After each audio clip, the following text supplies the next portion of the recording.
चूंकि हम लोगों ने अपना आधा जीवन विश्वविद्यालयों में बिता दिया है, अतः हमारा मन दूसरों के विचारों से भर गया है। स्वामी विवेकानंद। नरेंद्र जब 14 वर्ष के थे तो उन्हें पेट का भयंकर रोग हुआ।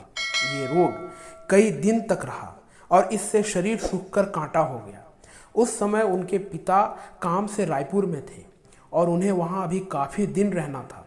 इस ख्याल से कि हवा बदलने से स्वास्थ्य ठीक हो जाएगा, उन्होंने परिवार के लोगों को भी रायपुर बुला लिया। 1870 में नरेंद्र अपने पिता के पास रायपुर पहुंचे। रायपुर मध्य प्रदेश का एक नगर है। उस समय सारे मध्य प्रदेश में रेलगाड़ियां नहीं थीं। इलाहाबाद और जबलपुर होते हुए कलकत्ता से नागपुर तक गाड़ी आती थी।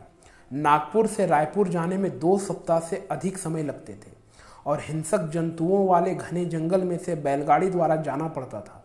बाद में इस यात्रा का उल्लेख करते हुए नरेंद्र ने लिखा है कि वनस्थली का सौंदर्य देखकर मुझे रास्ते के कष्ट ही मालूम नहीं। विंध्य पर्वत की आकाश को चूमती हुई चोटियाँ, फूलों और फलों से लदी हुई तरह तरह की बेलें, कुंज कुंज में चहचहाते हुए रंग बिरंगे पक्षी जो कभी कभी आहार की खोज में भूमि पर उतर जाते थे। नरेंद्र ने यह सब कुछ पहल देखा था।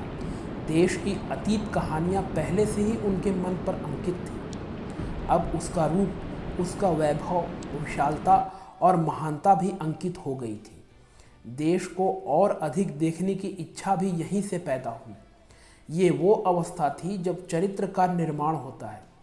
नरेंद्र के चरित्र का वास्तविक निर्माण भी रायपुर में हुआ। उस समय वहाँ कोई स्कूल न था, इसलिए विश्वनाथ दत्त स्वयं ही बेटे को घर पर पढ़ाया करते। उन्हें वहाँ ना तो अदालत जाना होता था और ना ही मुवक्किलों से माथापच्ची करनी पड़ती थी। फुर्सत ही फुर्सत थी।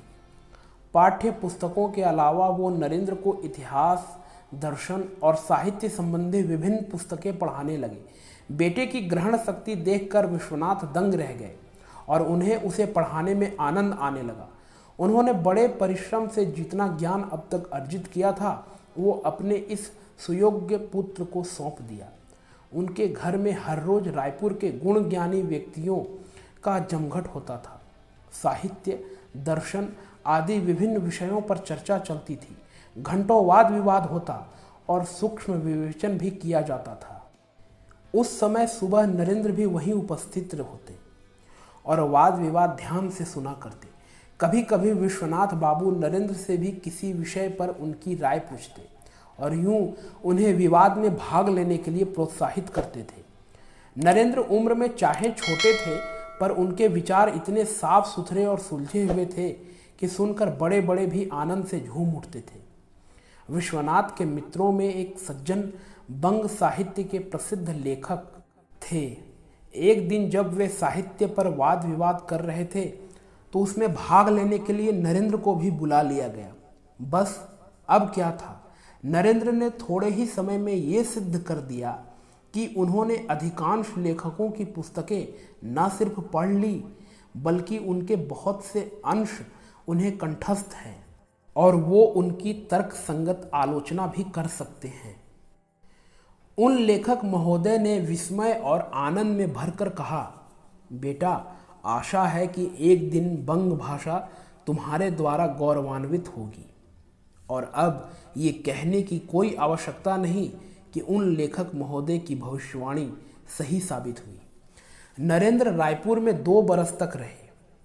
इस बीच में उन्होंने पुस्तकों और वाद विवाद द्वारा जो कुछ सीखा वो तो सीखा ही, पर इस संबंध में विशेष रूप से उल्लेखनीय बात यह है कि उनके किशोर मन पर पिता के व्यक्तित्व की गंभीर छाप पड़ी। एक दिन नरेंद्र न जाने कैसे पिता से पूछ लिया, पिताजी, आप हमारे लिए क्या छोड़ रहे हैं? विश्वनाथ बाबू ने दीवार पर लगे आईने की तरफ इशारा करते हुए उत्तर दिया, जा आईने में अपना चेहरा देख, तभी समझेगा कि मैंने तुझे क्या दिया है। विश्वनाथ बाबू बेटे को सामंती ढंग से कभी नहीं डांटते डपटते या बुरा भला नहीं कहते, बल्कि उन्हें सुधारने और उनमें आत्मविश्वास पैदा करने का उनका अपना ही ढंग था। अपने उदंड स्वभाव के कारण एक दिन नरेंद्र ने अपनी माँ को कुछ कटु शब्द कह दिए। विश्वनाथ बाबू ने इसके लिए बेटों को कुछ नहीं कहा, पर जब नरेंद्र अपने सहपाठियों के साथ अपने पढ़ने के कमरे में गए तो कोयले से दीवार पर ये लिखा मिला, नरेंद्र बाबू ने अपनी माता के प्रति आज इन दुर्वचनों का प्रयोग किया है। नरेंद्र की गर्दन लज्जा से झुक गई और वे इस शिक्षा को उम्र भर नहीं भूल पाए। यहाँ पर 5वां भाग समाप्त होता है।